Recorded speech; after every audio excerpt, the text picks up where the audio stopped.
العليم من الشيطان اللعين الرجيم. بسم الله الرحمن الرحيم. الحمد لله رب العالمين بارئ الخلائق أجمعين بارئ الأنبياء والمرسلين،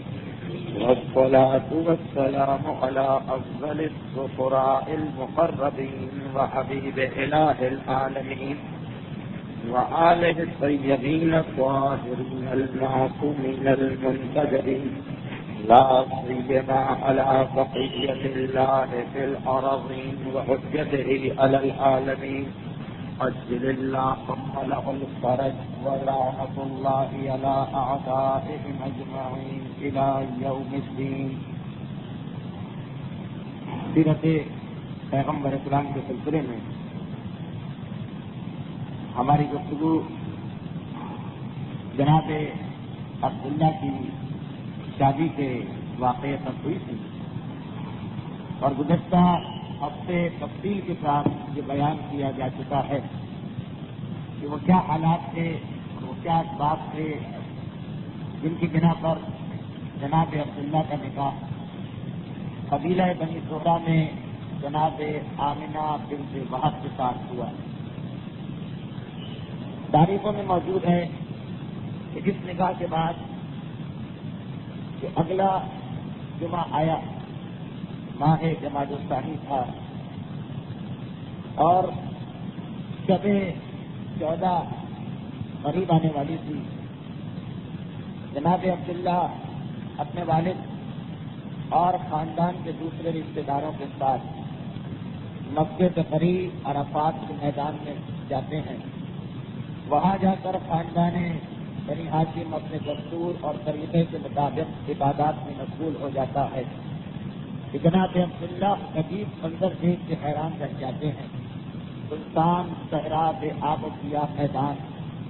جہاں پہ سوائے ریت کے اور کچھ نہیں ہے. یکایک وہاں پہ ایک درخت باغ اور ایک نہر کی نظر آئی، اور نہر کی ایسی کہ جب اس کا پانی پیا تو شہد سے زیادہ میٹھا، برف سے زیادہ ٹھنڈا، اور مشک و عنبر سے زیادہ خوشبودار. حیران و پریشان جناب عبداللہ اس پانی کو پینے کے بعد واپس آتے ہیں. حضرت عبد المطلب نے اپنے بیٹے کے چہرے پر حیرت کے آثار دیکھ لیے. مسکرا کے سوال کیا کہ بیٹا، کیا ایسا واقعہ پیش آیا کہ تم اتنی حیرت زدہ ہو؟ جناب عبداللہ اپنے باپ کو سارا واقعہ سنا کے کہتے ہیں کہ حیرت اس بات پہ ہے کہ ایسا سگا عرفات کا میدان، آج کے حاجی صاحبان وہاں جاتے ہیں، مکمل طور پر صحرائی علاقہ ہے. وہاں سے پانی کی اس نہر کا ظاہر ہونا، اور پھر ہر جمعے کو ہم لوگ جاتے ہیں، کبھی نظر نہیں آئی یہ نہر، اور آج نظر آئی اس طرح کہ پانی پیا اور ایک مرتبہ وہ نہر اور اس کے چاروں طرف کا باغ نگاہوں سے پوشیدہ ہو گیا. حضرت عبد المطلب پھر مسکرائے اور جواب دیا کہ بیٹا یہ کوئی نیا واقعہ نہیں ہے، میرے ساتھ بھی یہی واقعہ پیش آ چکا ہے. یہی عرفات کا میدان تھا، یہی جمعے کا دن تھا. اسی طرح میں بھی یہاں پہ عبادات کے لیے اپنے خاندان کے ساتھ آیا تھا، اور ایک سلطان جنگل یکایک میری آنکھوں کے سامنے بھی ایک نہر ظاہر ہوئی، اور جیسے ہی میں نے ایک کلو پانی پیا تو وہ نہر اس کے بعد غائب ہو گئی. اور بیٹا وہی رات سبب بنی کہ اس کے بعد میرا حمل قرار پایا اور تو اس دنیا میں آیا. جناب عبد المطلب کی اس بات کو سن کر جناب عبداللہ کی حیرت دور ہوئی اور سمجھ گئے کہ پروردگار عالم کی حکمت کا تقاضا یہ ہے کہ جو امانت جناب عبداللہ کی پیشانی میں رکھی گئی تھی اب اسے جناب آمنہ تک منتقل کیا جائے. چنانچہ تاریخ کہتی ہے کہ یہ دن اختتام کو پہنچا. 14ویں رات کی ماہ جمادی الثانی اور جمعے کا دن اختتام کو پہنچ رہا تھا جب جناب عبداللہ اپنے گھر واپس تشریف لاتے ہیں، اور اسی رات کو جناب آمنہ حاملہ ہوئی. تاریخ یہ کہتی کہ جناب آمنہ کا حاملہ ہونا مسلسل ساری دنیا میں عجیب و غریب واقعات کی ابتدا کر گیا. مکے کی سرزمین میں صرف اتنا واقعہ پیش آیا کہ جناب آمنہ حاملہ ہوئی، اور وہ نور جو آج تک حضرت عبداللہ کی پیشانی میں چمکتا تھا اب جناب آمنہ میں چمکنے لگا. لیکن باقی دنیا کے اندر ایک واقعے کی وجہ سے ایسی تبدیلی آئی کہ مشرق سے لے کر مغرب تک تمام وہ انسان کہ جنہیں دنیا کے آلات سے دلچسپی تھی چوکنا ہو گئے، اور ان میں جو سمجھدار لوگ تھے ان کے دل میں گواہی دی کہ کوئی نہ کوئی عجیب واقعہ کل رات کو ضرور پیش آیا ہے۔ تاریخ بتا رہی کہ سب سے پہلے چیز تو مکے والوں ہی کے لیے تھی کہ مکے اس سے پہلے کا زمانہ مسلسل خیر کا زمانہ تھا، کسی قسم کی بارش نہیں ہوئی تھی، معمولی کا غلہ جو پیدا ہوتا تھا وہ بھی کئی سالوں سے پیدا نہیں ہوا تھا۔ مکے والے انتہائی پریشانی کی حالت میں تھے، مگر اس رات کے بعد جب صبح آئی تو اتنی کثرت کے ساتھ نعمتیں مکے میں نازل ہونے لگی کہ مکے والوں نے اس سال کا نام ہی رکھ دیا عام الفتح، مصیبتیں دور ہونے کا سال، راحت و آرام کے آ جانے کا سال۔ اور اس سے فوراً بعد جو دوسری نمایاں تبدیلی پیش آئی وہ یہ کہ عرب کے لوگوں نے متفقہ طور پر خاندان قریش کو اہل اللہ کا خطاب کیا، یعنی اللہ کے گھر کی حفاظت کرنے والے۔ یہ وہ خطاب تھا جو اس سے پہلے کسی قوم اور قبیلے کو نہیں ملا تھا، لیکن یکایک اس ایک رات کے واقعے میں قریش کی عزت میں اس طرح اضافہ کر دیا کہ مشرق اور بت پرست عرب جنہیں شاید خود بھی پتا نہ ہو کہ ہم کس طرح سے پروردگار عالم کے خواہش کے مطابق عمل کر رہے ہیں، مگر ایک مرتبہ قریش کی عزت کئی گنا بڑھ چکی۔ دنیا کے اندر دیگر مقامات پر بھی مختلف واقعات پیش آ رہے ہیں۔ تاریخ یہ بتا رہی کہ خیر یہ رات تو ایسی کہ جنہیں زیادہ تفصیلات نہیں معلوم تھی پیغمبر کے بارے میں وہ لوگ بھی چوکنا ہوشیار ہو گئے کہ آج کچھ نہ کچھ ہوا، لیکن وہ لوگ جو ویسے ہی سالوں سے انتظار کر رہے تھے کہ آخری رسول اس دنیا میں آنے والا ہے، ظاہری طور پر ساری نشانیاں پوری ہو چکی ہیں، ان کو تو فوراً پتہ چل گیا کہ کل رات کو کیا واقعہ پیش آیا۔ یہ ذہن میں رکھیے کہ کچھ ایسے قابل فخر مسلمان ہیں جنہیں یہ شرف مل چکا تھا،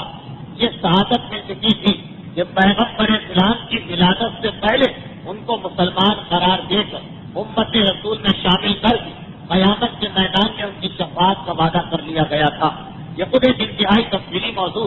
ایسے لوگوں کی فہرست، لیکن بہرحال تواریخ میں یہ موجود ہے ایک ایسا گروہ بتا انسانوں کا کہ ابھی رسول اس دنیا میں ظاہر بھی نہیں ہوئے، ابھی اسلام کا پیغام پہنچا بھی نہیں اور انہیں مسلمان قرار دیا گیا۔ خاص طور پر دو شخصیتوں کا تذکرہ بہت نمایاں طور پہ آ رہا، سیرت رسول، سیرت تاریخ اسلام۔ تو تاریخ اسلام کے یہ دو واقعات، ایک وہ واقعہ کہ پیغمبر اسلام نے جب 23 سال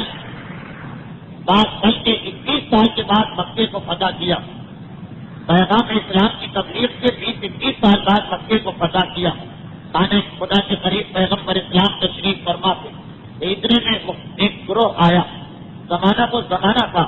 کہ مکہ فتح ہونے کی خبر سن کر سارے عرب کے قبیلوں سے چھوٹے چھوٹے گروہ اور وفد اور ڈیلیگیشن آ رہے تھے پیغمبر کی خدمت میں۔ ایسا ہی ایک وفد آیا، پیغمبر ہر ایک سے سوال کرتے ہیں کہ تمہارا تعلق کس قبیلے سے ہے؟ انہوں نے جواب دیا ہمارا تعلق قبیلہ بکر ابن وائل سے ہے۔ پیغمبر نے پہلا سوال یہ کیا کہ یہ بتاؤ قیس ابن ساحدہ کی کیا حالت ہے؟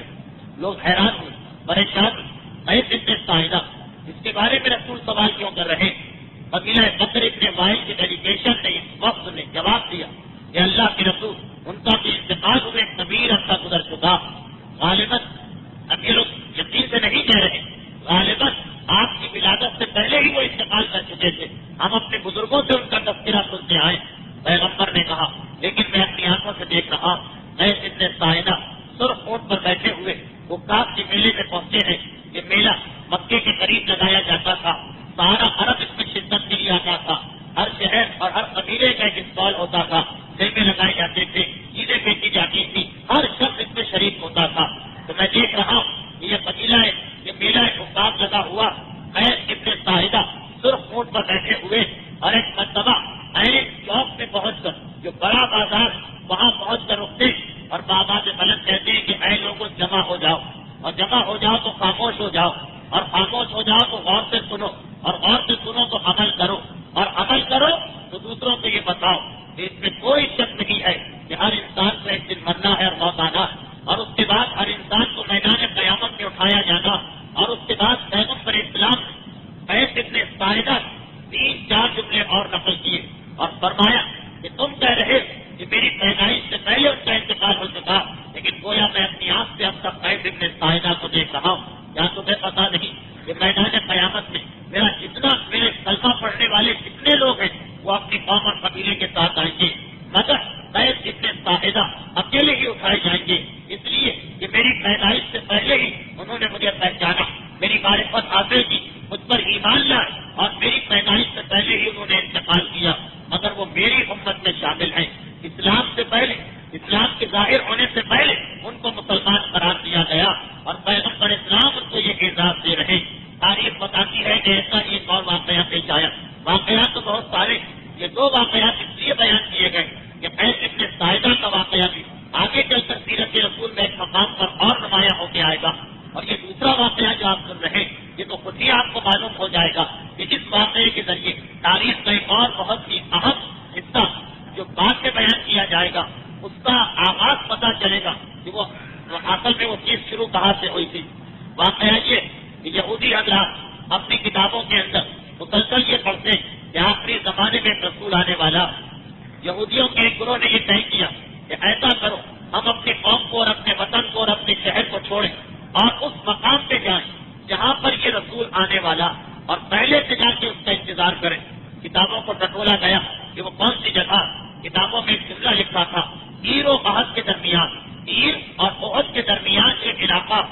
جو راستہ، اس مقام پر یہ رسول آ کے رہے گا۔ تیار ہوئے، احد کے میدان کو تو ہر ایک پہچانتا، چنانچہ تیار ہوئے یہود، کہا کہ چلو اس علاقے کو پہچان لو، یہی مکان بناتے رہو، ہم مر گئے تو ہماری اولاد اس رسول کو پالے گی، کیونکہ کتابوں میں لکھا کہ وہ اسی جگہ سے ظاہر ہوگا۔ پورا قافلہ چلا، ہر قبیلے کے وہ لوگ جو تیار ہو گئے تھے اپنی قوم چھوڑ کر ایک ویرانے میں جا کے رہنے پر، یہ سارا قافلہ چلا، چلتے چلتے احد کے مقام تک تو پہنچ گئے۔ یہ وہی احد ہے جہاں بعد میں ایک انتہائی اہم غزوہ ہوا جو غزوہ احد کے نام سے بچے کو معلوم ہے، مگر اس زمانے میں احد کا پہاڑ تو تھا، مدینہ شہر نہیں تھا، بالکل صاف اور چنچل علاقہ تھا۔ اب یہ لوگ وہاں پہنچتے، وہاں پہنچنے کے بعد چاروں طرف تلاش کر رہے تیر و احد کے درمیان کون سی جگہ، مگر اس مقام پر جو اکا دکا لوگ رہتے، ہر ایک کہتا ہے کہ یہ تو نام ہی آج تک ہم نے نہیں سنا، یہ آپ کہاں سے نام لے کے آ گئے؟ اب تو بڑے پریشان، قوم اور قبیلے کو چھوڑ کے آئے تھے، یہاں آ کر رسول کے ظاہر ہونے کی جگہ پر قیام کریں گے، اور پتہ چلا کہ کسی کو جگہ ہی نہیں معلوم، وطن بھی چھوٹ گیا، یہاں بھی جگہ نہیں مل رہی۔ طے کیا کہ چلو آس پاس جہاں جہاں جس کو جگہ ملے نئے سرے سے زندگی گزارے۔ کچھ لوگ بدر کے مقام پہ چلے گئے، کچھ لوگ خیبر کے مقام پہ آ گئے، کچھ لوگ نیما کے مقام پر چلے گئے، اور اب وہ جو ان کے ذہن میں خیال تھا جسے لے کر یہ اپنے قوم سے باہر نکلے تھے وہ تو بالکل بھول چکے، مایوس ہو چکے، یقین ہو چکا کہ وہاں تک تو ہم نہیں پہنچ پائیں گے۔ اب تاریخ سے بتا رہی کہ یہ سب لوگ ایک ہی مقصد لے کر اپنے خاندان کو چھوڑ کے نکلے، اس اعتبار سے ان سب میں آپس میں انتہائی دوستی پیدا ہو گئی۔ نیما کے مقام پر جو لوگ رہ رہے، ایک دن انہوں نے کہا بہت دن ہو گئے اپنے دوستوں سے ملے ہوئے، بدر اور خیبر کے ساتھیوں سے چل کے ملنا چاہیے اور ان کی خیریت دریافت کرنا چاہیے۔ یہ خیال کر کے باہر آئے، چاروں طرف دیکھنے لگے۔ اس زمانے کا عام دستور تھا کہ ہر بستی کے باہر اونٹ والے اونٹ لے کر بیٹھتے تھے تاکہ مسافروں کو آنے جانے کی ضرورت پیش آئے تو ہمارے اونٹ حاضر ہو۔ ایک اونٹ والا گزرا وہاں، اسے روکا اور کہا کہ ہم خیبر کی طرف اور بدر کی جانب جانا چاہتے ہیں، وہاں پہ ہمارے بہت سارے دوست ہیں۔ اس اونٹ والے نے کہا ٹھیک ہے، یہ اجرت ہوگی، یہ پیسے ہوں گے۔ طے پا گیا، اونٹوں پر بیٹھے، اونٹ چلنے والے تھے کہ اونٹ والا کہنے لگا کہ میں آپ کی اجازت چاہتا ہوں۔ اس چیز کی اجازت، اس لیے اجازت کہا کہ میں عام راستے سے نہیں جاؤں گا، میں یہ چاہتا ہوں کہ جلدی پہنچ جاؤں، اس لیے تیر و احد کے درمیان کے راستے سے میں آپ کو لے چلوں گا۔ ایک مرتبہ یہ لفظ سننا چونک اٹھے، کیا تمہیں یہ جگہ معلوم ہے؟ کیا تمہیں یہ راستہ معلوم ہے؟ اونٹ والا بھی حیران ہوا، اس میں تعجب کی کیا بات ہے؟ پھر رات میں وہاں سے گزرا کرتا ہوں، کہا تو پھر جلدی سے ہمیں لے چلو۔ چلنے لگا یہ قافلہ، اور یہ بھی کہا کہ دیکھو بدر اور خیبر کی بات چھوڑو، جب تیر و احد کے درمیان ہمارا اونٹ پہنچے تو بتا دینا کہ ہم وہاں آ چکے۔ اونٹ والا حیران، عجیب آدمی، جانا بدر اور رکنا چاہتے ہیں بیچ راستے میں، لیکن خیر اسے کیا، اسے تو اپنے پیسے چاہیے تھے۔ چلتے چلتے تیر و احد کے درمیان پہنچے، یہ وہی ٹکڑا تھا زمین کا جہاں پر آج شہر مدینہ آباد ہے۔ اونٹ والے نے اونٹوں کو روکا، کہا کہ جلدی کیجیے، آپ نے کہا تھا اس لیے میں نے روکا، یہ ہے گیرو بہت کا درمیانی راستہ، مگر بدر اور خیبر یہاں سے خاصا دور ہے، آپ جلدی کیجیے، اتنا وقت نہیں ہے کہ ہم یہاں ٹھہرے۔ آپ اونٹوں کو بٹھاؤ، اونٹ بٹھائے گئے، اونٹوں سے اترے، اب اونٹ والے کی بے چینی اور بڑھ گئی، پہلے ہی وقت کم ہے اور یہ لوگ اتنا ٹائم یہاں پہ ضائع کر رہے ہیں۔ انہوں نے اونٹ والے کو پوری اجرت کہا، خدا حافظ، اب نہ ہمیں بدر سے مطلب ہے نہ خیبر سے، ہم یہی رہیں گے، اور اس کی تلاش میں تو ہم پتا نہیں کرتے تھے، یہ بالکل اتفاقی آپ کو مل گیا یہ مقام۔ خیر اونٹ والا کو ایک مرتبہ حیران و پریشان چلا گیا، انہوں نے فوراً اپنے دوستوں کے نام خط لکھے، بدر اور خیبر کے ساتھیوں کے نام، مبارک ہو، جس جگہ کی تلاش میں تھے وہ جگہ مل گئی، فوراً آ جاؤ اور اب تک یہاں پہ بستی بنا کے رہے، تاکہ ہماری کتابوں میں جو لکھا کہ آخری رسول یہاں پہ ظاہر ہوگا تو ہم ان لوگوں میں شامل ہوں گے جن کے درمیان یہ رسول آنے والا۔ بدر اور خیبر سے جواب آیا کہ بہت دن گزر گئے، اب پتہ چلا تو اب ہمارا دل نہیں جا رہا، ہم نے یہاں پہ کھیتیاں آباد کر دی، بستیوں کو قائم کر دیا، مکانات بنا لیے، اب ان سب کو چھوڑ کر ایک مرتبہ پھر نئے سرے سے زندگی شروع کریں، یہ ممکن نہیں، لیکن ہاں جیسے ہی وہ رسول تمہارے پاس آئے یہ تمہارا فرض ہے کہ فوراً ہمیں اطلاع دینا تاکہ ہم اس کی مدد کے لیے یہاں پہ پہنچ جائیں۔ اب یہ لوگ گیرو بہت کے درمیان یہودیوں کا یہ گروہ رہنے لگا جن کے ساتھیوں نے آنے سے انکار کر دیا تھا، سرخیز علاقہ، انتہائی سرسبز و شاداب علاقہ، خدا کی نعمتیں ہی نعمتیں، کوئی اور یہاں پر ہے بھی نہیں، چنانچہ اب جو انہوں نے کام شروع کیا تو کچھ ہی عرصے میں اتنی کثرت کے ساتھ کھجوروں کی پیداوار ہوئی کہ یہ عرب کے مالدار ترین آدمی بن گئے۔ قوم شہر یمن کا علاقہ، شہر یمن ایک حاکم رہتا تھا جس کا نام تھا سبا، اسے یہ پتا چلا کہ مدینے کے اندر تو بے انتہا دولت پہنچ چکی، اور ایک چھوٹی سی قوم جن کے پاس نہ فوج ہے نہ بڑے ساتھی ہیں، چھوٹا سا گروہ، ان کے پاس یہ دولت ہے۔ اس کے دل میں خیال پیدا ہوا کہ بہت آسان ہوگا ان کا قبضہ کرنا، چلو اور چل کر ان کو نقصان پہنچاؤ، اور ساتھ ساتھ اس کام کے لیے جا رہے تو ایک اور کام بھی ہو جائے گا۔ سالوں سے اس کی تمنا تھی کہ کسی طریقے سے خانہ کعبہ کو گرایا جائے، یہ واقعہ رسول خدا کی ولادت سے کئی سو سال پہلے کا ہے۔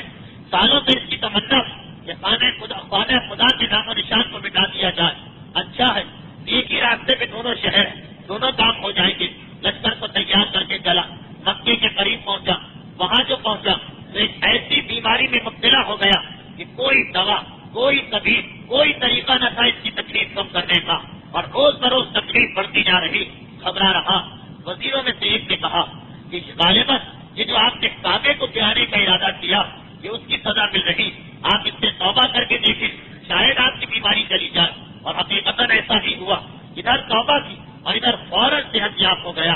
آپ مکے تو نہیں جانا، لیکن اتنا بڑا سفر بیکار بھی نہ ہونے پائے، ہم مدینے چلتے، مدینے کی جانب آئے۔ اس وقت اس کا نام مدینہ نہیں تھا، یثرب نام رکھا گیا تھا، بالکل ابتدائی زمانہ تھا۔ وہاں پہ صبح اپنی قوم کو لے کے پہنچا اور سارے شہر کا محاصرہ کر دیا۔ یہودیوں نے یہ منظر دیکھا، طاقت تو نہیں تھی مگر اپنے قلعے میں جا کے بیٹھ گئے اور دروازہ بند کر دیا۔ اب صبح اس کا محاصرہ کر کے بیٹھا، کب تک بیٹھے رہیں گے، ایک نہ ایک دن تو باہر آنا پڑے گا۔ ادھر یہودی اپنی جگہ انتہائی پریشان، یہ بیٹھے بٹھائے کیا مصیبت آ گئی، مگر کیا کیا جائے، کوئی راستہ بھی نہیں۔ لیکن جو یہ یہودیوں کا وہ گروہ جو سب نیک دل یہودی تھے، جو پیغمبر کا انتظار کر رہے جس اعتبار سے اس کے پاس شریعت کی پابندی،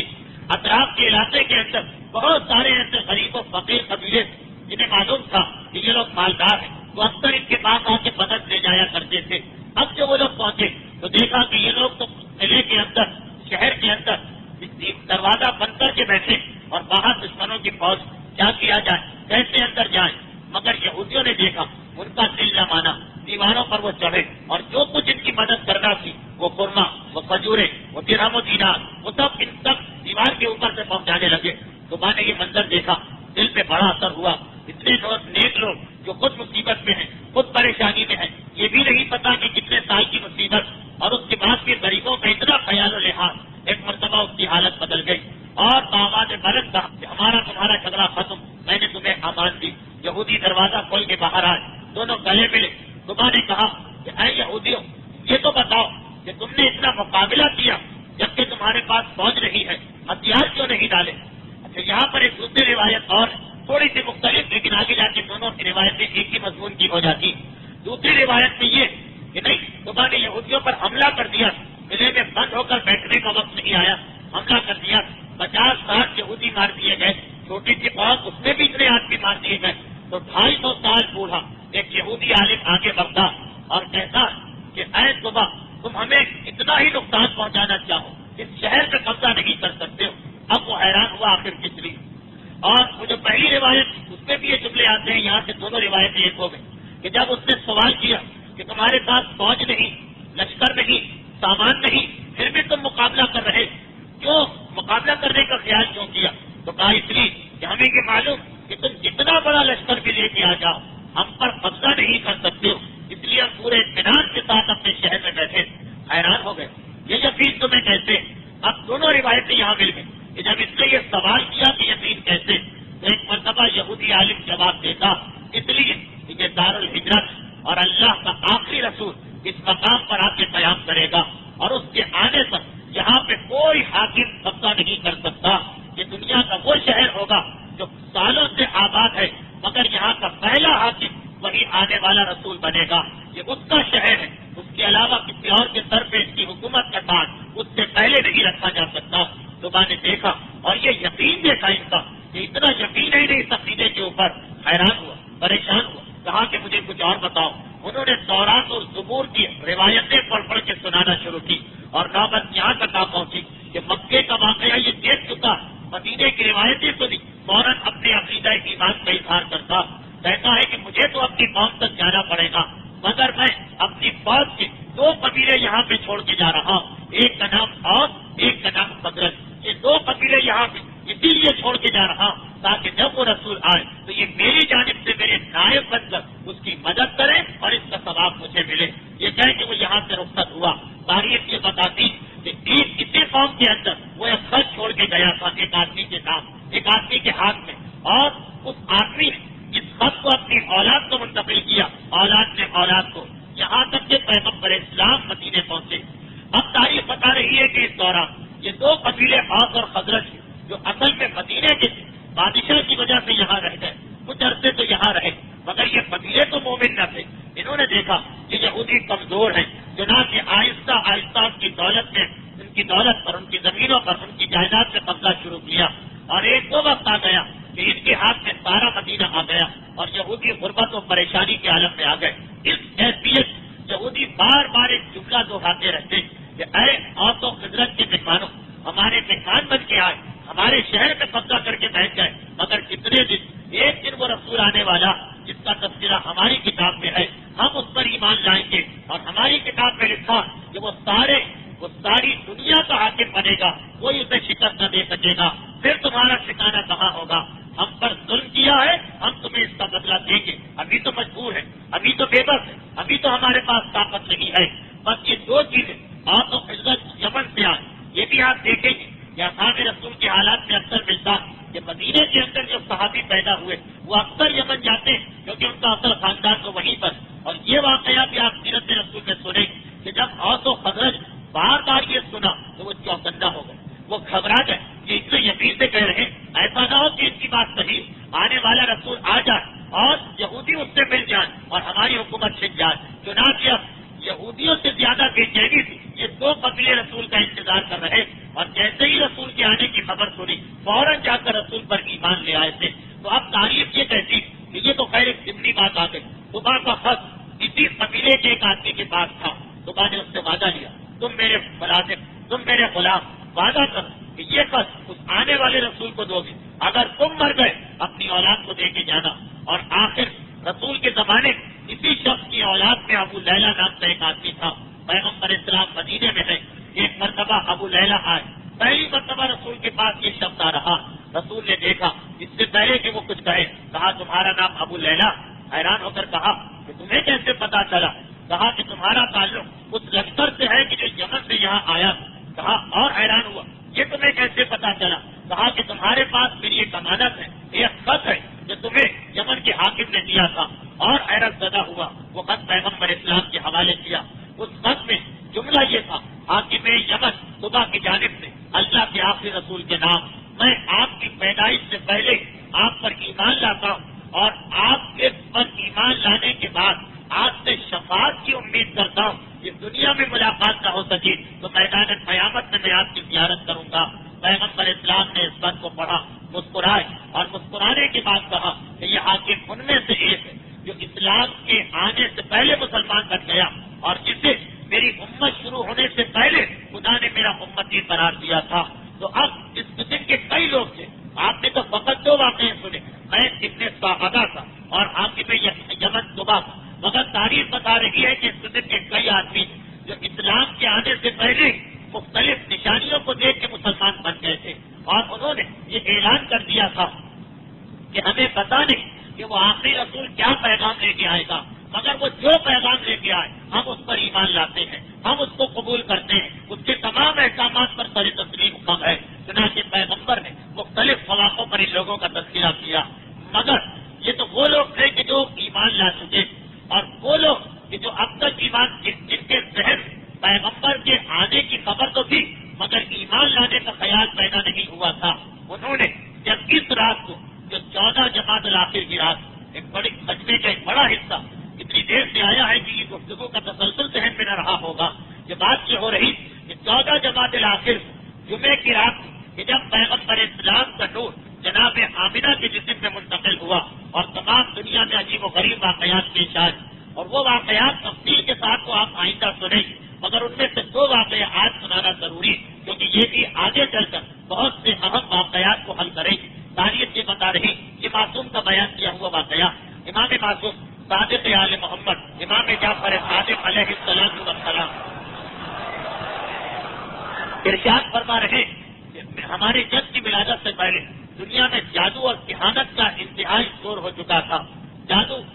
تو خیر واضح چیز، کہانت ان لوگوں کا نام جن کے پاس جنوں اور شیطانوں میں سے کچھ آیا کرتے اور آنے کے بعد انہیں غیب کی خبریں دیا کرتے۔ یہ غیب کی خبریں وہ کہاں سے لے کے آتے؟ پیغمبر اسلام کے آنے سے پہلے، بلکہ حضرت عیسیٰ کی ولادت سے پہلے شیطان کو 7 آسمانوں پر جانے کی اجازت تھی، اگرچہ وہ بارگاہ الہی سے نکالا جا چکا تھا مگر آسمانوں کا راستہ اس کے لیے بند نہیں ہوا تھا۔ حضرت عیسیٰ کی ولادت کے بعد 3 آسمان اس کے لیے بند ہو گئے۔ پیغمبر اسلام کی ولادت کے بعد باقی جو کچھ اس کے ساتھ ہوا وہ آپ بات میں سنیں گے کہ پیغمبر اسلام کی ولادت کے بعد جو کچھ ہوا، لیکن رسول کی ولادت اور حضرت عیسیٰ کی ولادت کے درمیان 4 آسمانوں تک شیطان کو جانے کی اجازت ہے۔ اب جب یہ ان آسمانوں میں جاتا تو ہر آسمان پر فرشتے جو ایک دوسرے سے باتیں کرتے رہتے، آج خدا نے یہ حکم دیا، آج پروردگار کی جانب سے یہ حکم آیا، آج حضرت جبرائیل کو یہ حکم ملا، آج حضرت میکائیل یہ کر رہے، اور شیطان یہ ساری خبریں سننے کے بعد واپس آتا اور اپنی ضروریت جو اس کا کلمہ پڑھنے والے شیطان انہیں جا کے یہ پیغام پہنچاتا۔ اب وہ لوگ دنیا کے انسانوں میں جسے دیکھتے کہ یہ ہمارا اعلی کار بن سکتا اس سے رابطہ بڑھاتے اور اسے یہ غیب کی خبریں پہنچاتے تاکہ اس کے ذریعے معاشرے میں اس کی ایک عزت ہو اور لوگ آسانی سے بہک سکے۔ امام معصوم کہہ رہے کہ حانت کا رواج زیادہ، جادو تو بہرحال پھر بھی ایک ایسا علم تھا جس میں غلطیاں ہو سکتی، اس علم میں غلطی کی گنجائش نہیں تھی کیونکہ شیطان جو کچھ کہہ رہا وہ وہی تھا کہ جو آسمانوں میں کہا گیا تھا۔ ہاں اب آج کے زمانے میں یہ علم بھی غلط، اس کی وجہ آپ آئندہ تفصیل میں سنیں گے۔ تو ذہن میں رکھیے کہ آج جو ہمارے مجتہدین فتویٰ دیتے کہ کہانت حرام، یعنی کسی شخص کا یہ خیال کرنا کہ میرے پاس کوئی جن آتا یا کوئی شیطان آتا اور مجھے خبریں دے کے جاتا، اس کو دوسروں تک پہنچانا بھی حرام اور دوسروں کے لیے کاہن کے پاس جانا بھی حرام۔ کھلا آدمی کے پاس جن آتا ہے چلو جا کے اس سے دریافت کرو، شیطان آتا ہے جا کے اس سے دریافت کرو، یہ اب حرام۔ لیکن ولادت رسول سے پہلے ان کے پاس ساری خبریں صحیح ہوتی، ساری خبریں سچی ہوتی کیونکہ خود آسمان سے سن کے آئے تھے۔ امام معصوم کہہ رہے کہ انہی کاہنوں میں سے ایک کا نام تھا خطیب اور یہ ملک شام میں رہا کرتا تھا۔ یہ بڑا عجیب و غریب کاہن تھا اس اعتبار سے کہ یہ پیدا ہوا تو گوشت کا ایک ٹکڑا، اس کے سارے جسم نہ کہیں ہڈی تھی نہ کہیں کوئی مسل یا پٹھے، فقط گردن اور سر، اس میں ہڈیاں اور پٹھے، باقی سارا جسم گوشت۔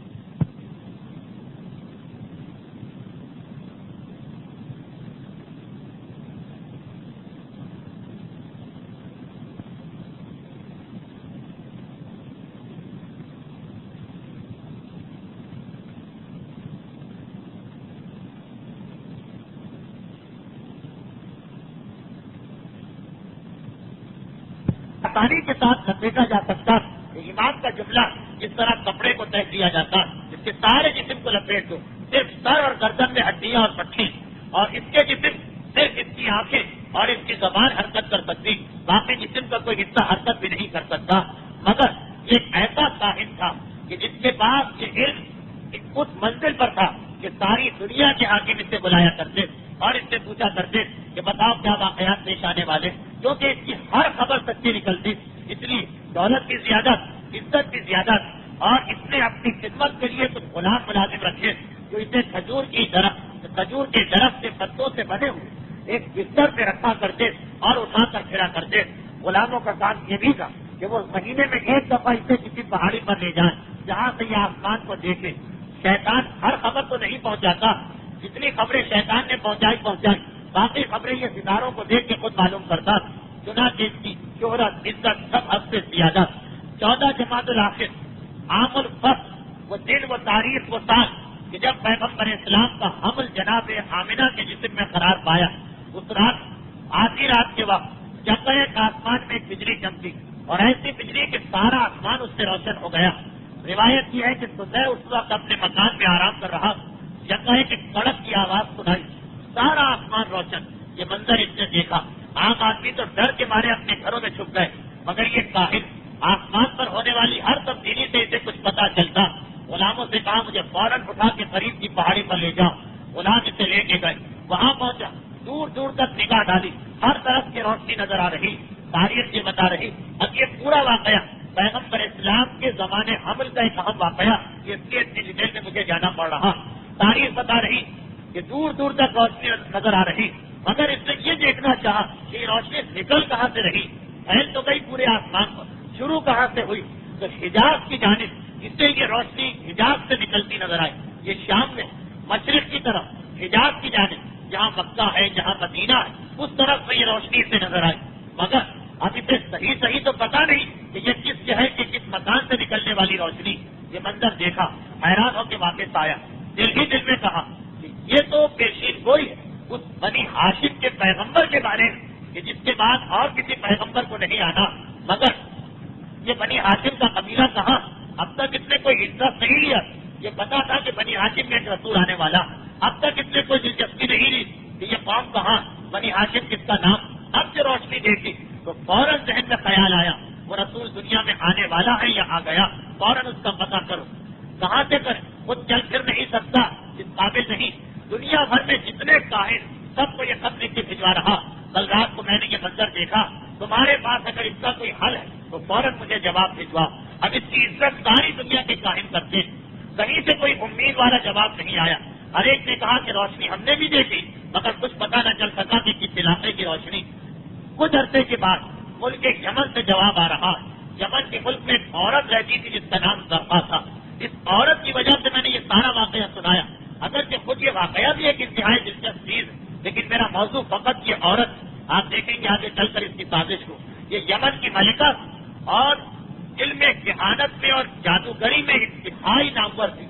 سطح کے برابر ہی اس کا مقام تھا۔ اس کی جانب سے ایک خط کا جواب آیا، کہا کہ ہے سطح، اس نے جو کچھ رات کو دیکھا، تاریخ یہ بھی بتا رہی ہے اس کے بارے میں کہ سطح کا قاصد جب اس کے پاس خط لے کے گیا، یہ عورت نہ صرف یہ کہ علم میں ماہر، بلکہ اس کی آنکھ کی روشنی بھی اتنی تیز کہ اگر کوئی آدمی 3 دن کے فاصلے پر ہو تو یہ بتا سکتی تھی کہ کون آدمی آ رہا ہے اور کیا لے کے آ رہا۔ محل میں بیٹھی، ابھی سطح کا قاصد یمن سے 3 دن کے فاصلے پر ہے، درباریوں سے کہنے لگی کہ میں قاصد کو آتا دیکھ رہی، اور مجھے یہ بھی نظر آ رہا کہ اس کی پگڑی کے اندر کسی کا خط رکھا ہوا، کون ہے یہ؟ یعنی اتنی اس کی آنکھوں کی روشنی تیز۔ وہ آیا قاصد، خط کو کھولا اور ایک مرتبہ کہا کہ میں سمجھ، اس روشنی کے بارے میں اس نے سوال کیا، میں نے خود تو وہ روشنی نہیں دیکھی، رات کو آرام کر رہی ہوگی، مگر مجھے پتا ہے کہ اس کا راز کیا۔ چنانچہ جب جواب پہنچتا ہے سطح کے پاس کہ مکے کے اندر عبد مناف کا جو خاندان، اس میں آخری رسول کو آنا، یہ روشنی یقیناً اس خاندان میں کسی اہم واقعے کے پیش آنے کے بعد پھیلی۔ سطح نے خط پڑھا، پہلا جواب ایسا تھا کہ جس میں کوئی اشارہ دیا گیا،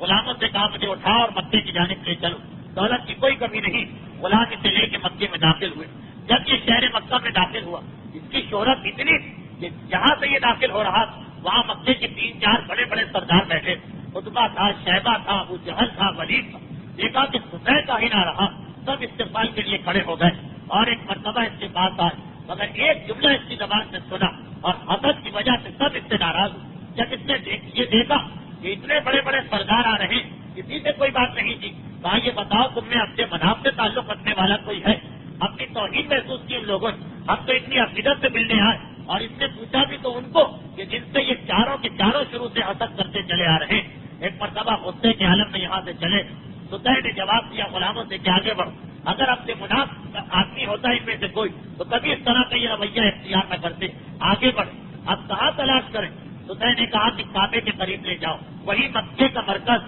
کعبے کے قریب لے کے گئے۔ حضرت ابو طالب اور عبد المطلب باپ بیٹے دونوں کعبے کے قریب تھے، دیکھا ایک مہمان آیا، اگر خاندان بنی ہاشم میں کہانت کا اور کاہنوں کا قطعاً کوئی اعتقاد نہیں تھا، چنانچہ سطح کی وہ عزت جو ابو جہل کرنے کے لیے کھڑا ہوا وہ جناب عبد المطلب کی جانب سے نہیں ملی، مگر مہمان آیا، خدا کے گھر کا مہمان، مکے کا مہمان، کھڑے ہو کے استقبال کیا اور دونوں نے کہا کہ آپ ہمارے ساتھ ہمارے گھر چلے، مکے میں آنے والا ہر شخص ہمارا مہمان ہوتا، تو در اس کے ساتھ گھر چلا۔ اب صرف آنکھ حرکت کرتی ہے اور زبان، آنکھ سے دیکھ رہا ان کے چلنے کا طریقہ، بات چیت کا طریقہ، گھر میں پہنچے تو ایک مرتبہ حضرت ابو طالب سے کہتا کہ آپ اپنے ہاتھ میری آنکھوں پر رکھ دیجیے۔ حضرت ابو طالب نے اپنے ہاتھ اس کی آنکھوں میں رکھے۔ ایک مرتبہ وہ سڑک سے کہتا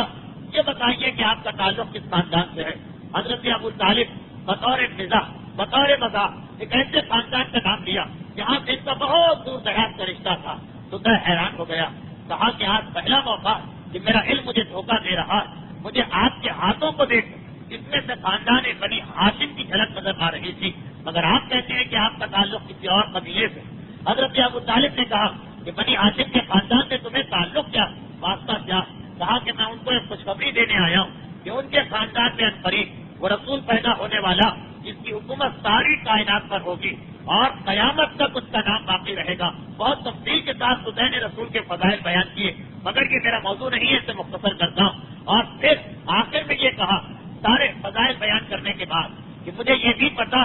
کہ اس رسول کا ایک معین ہوگا، ایک مددگار ہوگا، ایک ساتھی ہوگا، ایک ناصر ہوگا جو ہر مصیبت کو دور کرے گا، اور اس کے بعد اس کی نسل 12ویں کچھ تک امامت کا سلسلہ قائم رہے گا اور باقی رہے گا۔ حضرت ابو طالب نے یہ سوال سنا، حضرت ابو طالب نے یہ بات سنی، ایک مرتبہ بات سنتا ہے اتنا اور بتا دیں کہ وہ جو مددگار ہے اس کی تفصیل کیا، کیونکہ سطح نے رسول کے بارے میں تقریباً 50 جملے گئے، مددگار کے بارے میں فقط 5 جملے، کہا ذرا اس کی تفصیل اور بتا۔ اب دیکھیے کیونکہ سطح کا ذہن اس طرف نہیں تھا، اس کا ذہن تھا رسول کی جانب، اس لیے اس وقت اس کے ذہن کا خیال نہیں آیا۔ اب جو حضرت ابو طالب نے دوبارہ یہ سوال کیا، فوراً اس کے ذہن میں کوئی بات آئی، کہا ذرا جلدی سے اپنے ہاتھ دوبارہ میری آنکھوں پہ رکھو۔ حضرت ابو طالب نے اپنے ہاتھ اس کی آنکھوں پہ رکھے اور سطح کہتا یہ ہاتھ جو میرے سامنے آ گئے، خدا کی قسم یہ اسی مددگار کے باپ کے ہاتھ محسوس ہو رہے ہیں، تمہیں مبارک، تمہاری ہی اولاد کے اندر وہ مددگار پیدا ہونے والا کہ جو اس کی مدد کرے گا جو ساری کائنات کا حافظ اور قیامت تک جس کی رسالت کا نام باقی رہے گا۔ حضرت ابو طالب ایک مرتبہ پڑھے تو دیکھا کہ میرے پہلو میرے بھائی عبداللہ بھی آتے کھڑے ہو چکے ہیں۔ حضرت عبداللہ جو اپنے بھائی سے ملنے آئے، یہ منظر دیکھا کہ ایک عجیب و غریب شخص بیٹھا ہوا، پوچھا کہ یہ کون؟ حضرت ابو طالب نے چھوٹے بھائی کو ساری کیفیت بتائی، تو طے کی آنکھ حضرت عبداللہ پر پڑی اور بے اختیار پکار اٹھا کہ یہ وہی ہے کہ جس کی تلاش میں آیا تھا، کیا تمہارے یہاں کسی بیٹے کی ولادت ہو گئی ہے؟ کہا کہ نہیں، اب تک کسی بیٹے کی ولادت نہیں ہوئی ہے، مگر میری بیوی حاملہ۔ تو طے کہتا ہے کہ مجھے باہر لے جاؤ، مکے کے اندر کعبے تک لے جاؤ۔ کعبے میں پہنچایا گیا تو سارے مکے میں عرصے میں خبر پھیل چکی کہ وہ کاہن آ گیا جس کی زیارت کے لیے ساری دنیا تڑپ تھی۔ چنانچہ مکہ حضرت عبد المطلب کے گھر کی جانب آ رہا تھا، پتا چلا کہ یہ کاہن تو خانہ کعبہ کے قریب، سارا کا سارا یہ لشکر، یہ مجمع، یہ ہجوم واپس پلٹا۔ تاریخ بتا رہی، یہ معصوم کی حدیث ہے کہ معصوم بیان کر رہے کہ ایک مرتبہ یہ سارا مکہ وہاں پہنچتا اور سطح نے ان کو مخاطب کیا، مکے والوں مبارک، خاندان بنو ہاشم کے ذریعے تمہیں ایک ایسی سعادت ملنے والی کہ قیامت تک تمہاری عزت اور تمہارا احترام کیا جائے گا۔ یہ کہہ کر پیغمبر اسلام کے بارے میں ساری تفصیل بتائی۔ اب اس مکے وہ زمانہ آ چکا کہ خاندان بنی ہاشم سے حسد کرنے والے بھی ہیں، خصوصیت کے ساتھ وہ جو مسلسل 3 پشتوں سے خاندان بنو امیہ سے اختلاف واقع ہوتا چلا آ رہا، وہ لوگ اب طاقت پکڑ چکے. یہ جو جملے سنے سدے، اتنا بڑا طاہر، مگر کہا کہ ہم تمہاری بات نہیں مانتے، ہم تمہاری بات پہ یقین نہیں کرتے. بتاؤ تو صحیح، اگر وہ رسول پیدا ہونے والا تمہارا علم یہ بتا رہا تو کیا تم یہ بتا سکتے ہو کہ وہ کس آدمی کے گھر میں پیدا ہوگا؟ جواب دیا، جاؤ اپنی قوم کی ساری عورتوں کو جمع کرو، میں بتا دوں گا کہ وہ رسول کس عورت کے بطن سے ظاہر ہونے والا. یہ بھی ذہن میں رکھی کہ سدے جہاں پہ رسول کا ذکر کر رہا وہاں پر رسول کی مددگار کا ذکر کر رہا. اور اگر آپ نے کتابوں میں غور کیا ہوگا تو ہمیشہ یہ بات دیکھی ہوگی کہ ظہور امام زمانہ کی تفصیلی روایت سدے کے ذریعے سے بھی کیونکہ اس نے رسول خدا اور 12 اماموں سب کا تذکرہ کیا تھا اس واقعے. لیکن کیونکہ مجھے آپ کو پیغمبر اسلام کی سیرت سے متعلقہ حصہ سنانا، اس لیے باقی چیزوں کو نظر انداز کرنا پڑ رہا. اب سارے مکے کی عورتوں کو جمع کیا گیا. حضرت ابو طالب نے کچھ سوچ کر جناب آمینہ اور جناب فاطمہ بنت اسد سے کہا کہ تم لوگ گھر میں آرام کرو. سارے مکے کی عورتیں آ چکی. سدے کی آنکھ حرکت کر رہی، ایک ایک عورت کو دیکھ رہی اور کہہ رہا ہے کہ نہیں، یہ وہ عورت نہیں. سارے مکے کی عورتیں اس کے سامنے سے گزر گئی اور اس نے جواب دیا کہ ان میں سے وہ عورت نہیں. اب وہ مایوس ہوا، اس لیے کہ عورتوں کو اس نے بلایا تھا اس تانے کے جواب میں جو ابو جہل نے دیا تھا، اور اب اس کا علم شکست کھا رہا. گھبرا کے یہ کہتا کہ کوئی عورت باقی تو نہیں رہی اپنے گھر کے اندر. حضرت ابو طالب نے جواب دیا کہ ہاں، ہمارے خاندان کی 2 عورتیں. کہا کہ ذرا ان کو بھی لے کے آنا. جناب آمینہ بنت وہب اور جناب فاطمہ بنت اسد، حضرت ابو طالب کی بیوی اور حضرت عبداللہ کی بیوی، دونوں کو لایا گیا. بس ایک مرتبہ بے اختیار جیسے ہی عورتیں قریب آئیں، جناب فاطمہ بنت اسد کی جانب آنکھ سے اشارہ کر کے کہنے لگا، یہ وہ خاتون ہے کہ جن کے بطن سے وہ مددگار پیدا ہونے والا. جناب آمینہ کی جانب اشارہ کیا، یہ وہ خاتون ہے کہ جن کے بطن سے وہ ہاشمی پیغمبر پیدا ہونے والا، کہ جس کی آمد کی وجہ سے ساری کائنات روشن ہو جائے گی. یہ جو سنا تو ابو جہل کا غصہ اور بڑھا اور ایک مرتبہ ابو طالب سے کہا کہ یہ ہمارے درمیان آ کر مکے والوں کو 2 حصوں میں تقسیم کرنا چاہتا، ہم اسے فتح کیے بغیر نہ چھوڑیں گے. حضرت ابو طالب نے کہا یہ اب ہمارا مہمان بن چکا، ہم نے اس کو مہمان کہا، اس کی حفاظت ہماری ذمہ داری. ایک مرتبہ تلواریں نکل آئیں، لیکن ابھی خاندان بنو ہاشم کمزور اور سارا مکہ ابو جہل کے پاس ہو چکا. عورتوں نے یہ منظر دیکھا، گھبرا گئی. عورتیں تو کعبے کے اندر پناہ کی تلاش میں چلی گئی اور یہاں پر خاندان بنو ہاشم ہر لمحے شکست کھاتا ہوا محسوس ہو رہا کہ یکایک جناب آمینہ کہتی کہ یکایک مجھے ایسا محسوس ہوا کہ جیسے بجلی کی چمکنا اور بادل کی گرجنے کی آواز آئی. ساری عورتیں کعبے کے اندر جا چکی. جناب آمینہ کہہ رہی کہ مجھے قطعاً کوئی خوف محسوس نہیں ہوا، تلواریں چل رہی لیکن میں اپنی جگہ کھڑی کہ یکایک بجلی کی چمک اور بادلوں کی گرج میں نے محسوس کی اور فوراً میں نے دیکھا کہ آسمان ایسا لگا کہ جیسے کوئی پردہ ہٹ گیا اور کوئی آدمی اپنے ہاتھ میں آگ کا ہتھیار لے کے آیا اور کہنے لگا خبردار،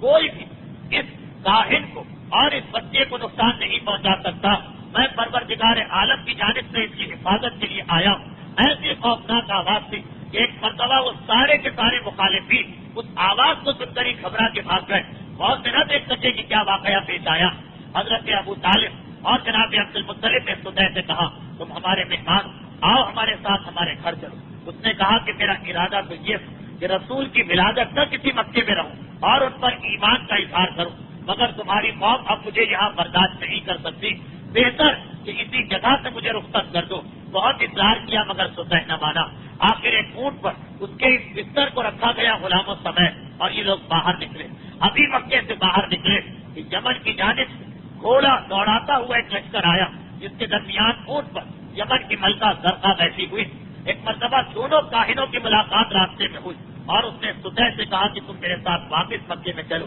میں خاص مقصد کے لیے مکے میں آئی. یہ کہہ کہ سدے کو لے کے مکے میں آئی اور یہاں آنے کے بعد جب سدے کے سامنے اپنا منصوبہ رکھا تو وہ چونک اٹھا، گھبرا گیا، کہنے لگا ہرگز نہیں، دیکھو اس کام کا ارادہ نہ کرنا ورنہ نقصان اٹھاؤ. کہا کہ نہیں، میں تو یہی عہد کر کے آئی، آؤ میرے ساتھ کعبے کی جانب. یہ سارا قافلہ واپس کعبے کے قریب پہنچا. وہاں پہ ابھی حضرت عبداللہ بھی ہیں، جناب آمینہ بھی ہیں، مکے کی عورتیں بھی ہیں اور مکے کے سارے مرد بھی واپس آ چکے اور حیران و پریشان یہ بحث ہو رہی ہے کہ کیا واقعہ پیش آیا. کہ اتنے میں زرقا آگے بڑھی، حضرت عبداللہ پر اس کی نگاہ پڑی. حضرت عبداللہ کی نگاہ اس پر پڑی اور دونوں نے ایک دوسرے کو پہچان لیا، اس لیے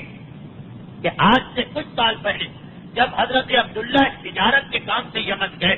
اور اسی زرقا کے محل کے باہر بازار میں خرید و فروخت کر رہے، یہ کاہنہ اپنے محل کی کھڑکی میں کھڑی، اس کی نگاہ حضرت عبداللہ پر پڑی، ایک مرتبہ چونک اٹھی، فوراً محل میں گئی، اپنا سارا خزانہ لے کے باہر آئی، حضرت عبداللہ کے پاس آ کے کہتی کہ اے شخص، میں نے تیرے چہرے پر ایک ایسا نور چمکتے دیکھا ہے کہ جس کا تو مجھے کب سے انتظار تھا، ایک رات کے لیے مجھ سے شادی کر دے اور یہ ساری دولت تیری۔ حضرت عبداللہ نے سنا، ایک مرتبہ غصے کی حالت میں تلوار نکالی اور کہا کہ تو مجھے گناہ کی دعوت دے رہی، ہمارا تعلق اس قبیلے سے ہے کہ مر جانا پسند کرتے، مگر کوئی گناہ ہم سے ممکن نہیں۔ یہ منظر جو دیکھا زرقات تو وہ تیزی کے ساتھ محل میں واپس چلی گئی۔ حضرت عبداللہ کے ساتھیوں نے کہا یمن کی ملکہ، مناسب یہ ہے کہ ہم بھی یہاں سے واپس آ جائیں، چنانچہ یہ لوگ واپس آ گئے۔ اس کے بعد آج پھر ملاقات ہو رہی ہے، لیکن زرقا یہ دیکھ کے چونک اٹھی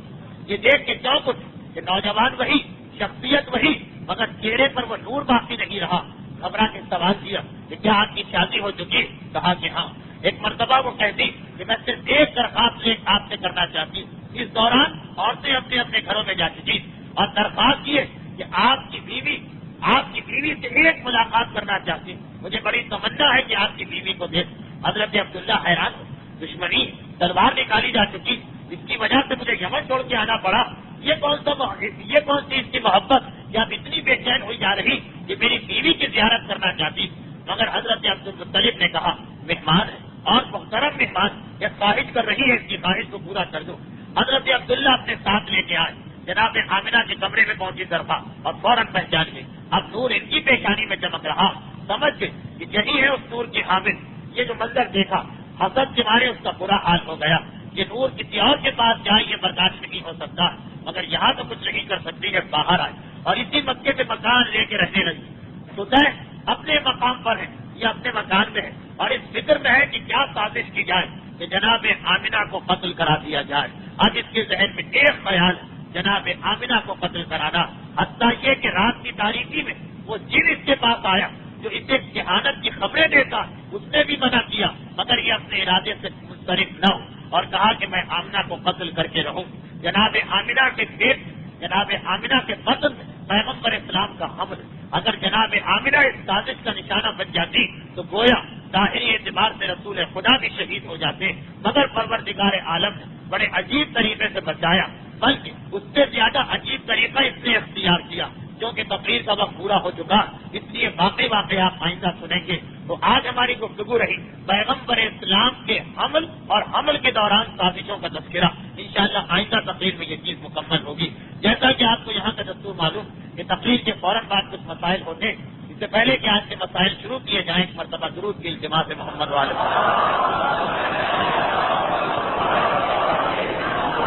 نہ صرف یہ کہ وقت ہو گیا بلکہ زیادہ وقت ہو گیا، سردیوں کی رات ہے، اس اعتبار زیادہ لمبی گفتگو نہیں کی جائے گی۔ اب جتنا باقی وقت مسائل کا بچ رہا، ویسے تو 15 منٹ کا وقت ہونا چاہیے مگر صرف 10 منٹ باقی بچے، اس میں میں پچھلے ہفتے ہی کے کچھ مسائل کو مزید واضح کر کے آپ کے سامنے پیش کرنا چاہتا ہوں۔ پچھلے ہفتے مسئلہ آیا تھا کہ ہر وہ چیز جو 1 سال تک بغیر استعمال کے ہمارے پاس پڑی رہے اس کا خمس دینا ہے۔ یہ مسئلہ تو اب یہاں کا بچہ جانتا، لیکن اس کا وہ پہلو بتانا تھا جو عام طور پر لوگ بھول جاتے ہیں، کفن ہے، رشتہ وغیرہ ہے، کہ ان سب کا خمس دینا۔ ایک غلط فہمی پیدا ہو سکتی ہے، اس لیے میں اس کی پھر وضاحت کر دوں کہ یہ جو کہا گیا کہ 1 سال تک اگر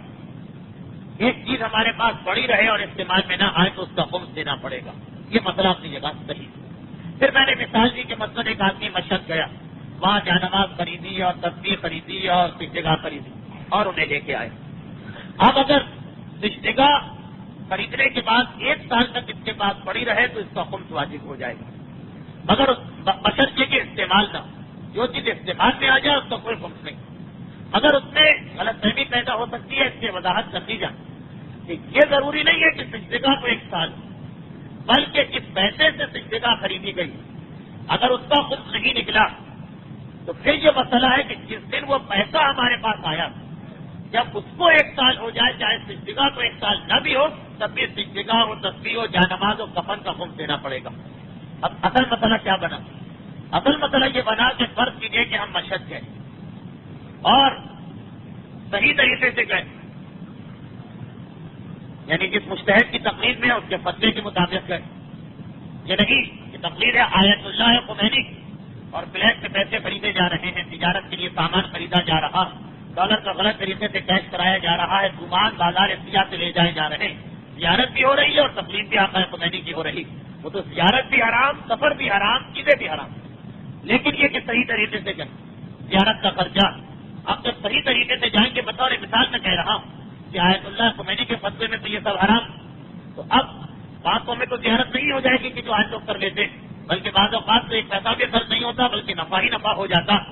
لیکن صحیح طریقے سے گئے 2-4-5 ہزار کا خرچہ ایک مہینے میں تو نہیں، کچھ مہینے پیسے جمع کیے، تو فرق یہ کہ ہم نے 4-5 مہینے میں پیسے جمع کیے، 5 مہینے پیسے ہم نے جمع کیے، پھر ہم زیارت پر چلے۔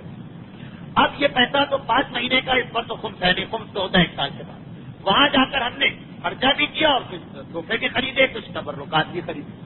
سجدہ وغیرہ بھی خرید کے لائے، یہاں پر آئے، یہاں آنے کے بعد یہ سجدہ ہمارے پاس جتنی بانٹنا کی بانٹ لی، جو گھر میں رکھنا کی رکھ لی، ایک دو کو استعمال کر رہے ہیں، باقی محفوظ ہے کہ جب یہ خراب ہو جائیں گی تو اس کو استعمال کریں گے، کیونکہ سجدہ میں بھی یہ یاد رکھیے کہ اگر سجدہ کے اوپر میل کی اور پسینے کی ایک اتنی بڑی تہ جم گئی کہ جب ہم سجدہ کریں تو ہماری کھال مٹی پر نہ لگے بلکہ میل کے اوپر جا کر لگے، پوری ایک تہ جم جائے، تو اس صورت میں اس سجدہ پر سجدہ کرنا غلط اور نماز باطل، یا اس میل کو صاف کریں یا اس سجدہ کو بدلیں، کیونکہ کھال کو سجدہ پر رکھنا کافی نہیں، چہرے کی کھال مٹی سے ٹکرائے، بیچ میں کوئی چیز نہیں ہونا چاہیے، تو خیر ہم نے باقی سجدائیں محفوظ کر لی کہ جب یہ خراب ہو جائیں گی تو دوسروں کو استعمال کریں گے۔ تو اب یہ نہیں ہے کہ ہم یہ سوچیں کہ 1 سال تک جو سجدہ رہے گی پھر خمس ہوگا، نہیں، اب 7 مہینے کے بعد خمس واجب ہو جائے گی، کیوں؟ اس لیے کہ سجدہ تو ہمارے پاس 7 مہینے سے ہے، مگر جس پیسے سے خریدی گئی وہ پیسہ بھی 5 مہینے کا تھا، اس پر بھی خمس نہیں نکلا تھا، تو یہ دونوں کو ملا کر اب 1 سال پورا کیا جائے کہ پیسہ 5 مہینے کا تھا بغیر خمس، اس پیسے سے اگر کوئی چیز اور خریدی جائے تو جو چیز خریدی گئی اس کے 12 مہینے پورے نہیں ہوتے بلکہ اس پیسے کے اور اس چیز کے دونوں کے ملا کے 12 مہینے ہو جائے، چاہے وہ چیز ہمارے پاس 7 ہی مہینے رہے، 4 ہی مہینے رہے، 2 ہی مہینے رہے، تو اصل مسئلہ یہ تھا جو غلط فہمی ہو سکتی تھی، اس لیے اس کو واضح کر دیا۔ اب ایک مسئلہ خمس کا اور جو اکثر لوگ پوچھتے ہیں، دریافت کرتے ہیں کہ جب کسی آدمی کو پینشن، پروویڈنٹ فنڈ، گریجویٹی یا انشورنس وغیرہ اس صورت میں پیسہ واپس ملتا 5 سال کی سروس کے بعد، 10 سال بعد، 20 سال بعد، 25 سال بعد، تو کیا ان پر بھی خمس دینا ہے یا نہیں؟ دینا ہے تو فوراً دینا ہے یا 1 سال کے بعد؟ اس کا ایک مسئلہ ہے جو کہ تھوڑا پیچیدہ ہے، اس لیے مجھے بتانا پڑا۔ پچھلے درس کا ایک مسئلہ تو ذہن میں رکھیے کہ تحفے کے بارے میں آیت اللہ خوئی اور خمینی میں اختلاف، آقا خوئی کہتے ہیں کہ تحفے پر خمس واجب ہے، آقا خوئی کا یہ فتویٰ ہے، اور آقا خمینی کہتے ہیں کہ تحفے پر خمس نہیں۔ اس کے لیے پھر میں نے کچھ مثالیں دی تھی۔ اب انشورنس یا پروویڈنٹ فنڈ یا گریجویٹی یا پینشن، اس کا جو پیسہ ملتا ہے، جہاں تک میری معلومات ہے اس کے مطابق جو پیسہ ہم کو ملتا، اس میں کچھ تو وہ ہے کہ جو مہینے مہینے یا 6 مہینے یا سال ہماری تنخواہ سے کٹ کے جمع ہو رہا تھا، اور کچھ وہ ہے جو کمپنی یا ادارہ یا انشورنس کی کمپنی یا گورنمنٹ اپنی طرف سے دیتی ہے۔ بغیر مثال پروویڈنٹ فنڈ ملا ہم کو 50,000، اس 50,000 میں ہمارے 25,000 ہوں گے یا 20,000، باقی 30,000 اس کمپنی کے ہوں گے جہاں ہم نے کام کیا۔ انشورنس میں بھی سنا یہ ہے کہ ایسا ہی ہے اور ایسا ہی ہوتا ہوگا کہ 20,000 کی پالیسی ہے تو 15,000 ہمارے، 5,000 کمپنی کی جانب پچھلے سالوں کا انٹرسٹ صحیح مگر ملا۔ تو اب یہ جو پیسہ پروویڈنٹ فنڈ یا انشورنس یا پینشن وغیرہ میں ملتا، اس میں 2 حصے کر لیے جائیں، جو کمپنی کا یا ادارے کا حصہ ہے وہ الگ، جو ہمارا ہے وہ الگ۔ جو ہمارا حصہ ہے اس پر تو ہمیں خمس دینا ہے اور فوراً دینا ہے، جس دن یہ پیسے ملے اسی دن دینا، کیونکہ یہ پچھلے کئی سالوں کا پیسہ۔ 20 سال کی سروس کے بعد ہم کو 50,000 روپے پروویڈنٹ فنڈ ملا، 25,000 ہمارا تھا، 25,000 ادارے کا تھا۔ جو کمپنی نے ہم کو دیا اپنی طرف سے اس کو دیکھ کونے میں رکھے، ہمارے جو 25,000 ہیں اس پر خمس ہے اور ابھی دینا، 1 سال انتظار نہیں کرنا، کیونکہ یہ چیز تو پچھلے کئی سالوں کی۔ اور یہی مسئلہ موجودہ مجتہدین نے بتایا اس وقت کہ جب انسان کچھ پیسے کسی کمپنی یا ادارے میں جمع کراتا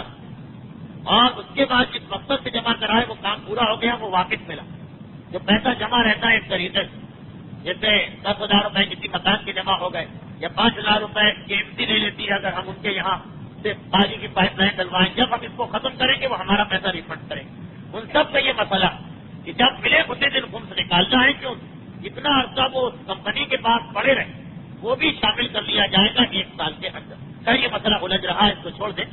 تو جو پیسہ ہماری تنخواہ سے کٹ کے جمع ہو کر ہمیں ملا ہے اس کا تو خمس فوراً واجب، اور جو پیسہ سامنے کمپنی نے دیا،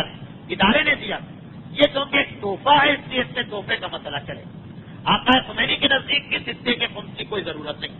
پروویڈنٹ فنڈ میں آدھا جو ہمارا ہے اس کا خمس دو اور فوراً، آدھا جو کمپنی کا ہے تو وہ ایک تحفہ ہو گیا. جب تحفہ ہو گیا تو تحفے پر خمس نہیں، یا گریجویٹی میں یا انشورنس میں، اس سب میں یہ مسئلہ ہے. اور آقا کوئی کہتے ہیں کہ نہیں اس میں بھی خمس دینا ہے کیونکہ تحفہ، مگر جس دن ملا ہے اس کے 1 سال کے بعد اس کے لیے الگ سے سال بنایا جائے گا. جب 1 سال ہو جائے گا تب اس کے بعد اس کا خمس دینا پڑے گا. اچھا، یہ تو ایک بات ہو گئی. اب اسی سے متعلقہ ایک اور مسئلہ نکل آئے. خمس کی بات جو مجھے کرنا تھی وہ مکمل ہو گئی. اسی سے متعلقہ ایک مسئلہ اور نکل آیا، وہ بیان کر کے آج کی گفتگو اختتام تک پہنچا. اور وہ مسئلہ یہ تو ٹھیک ہے، خمس کی حد تک تو یہ بات ٹھیک ہو گئی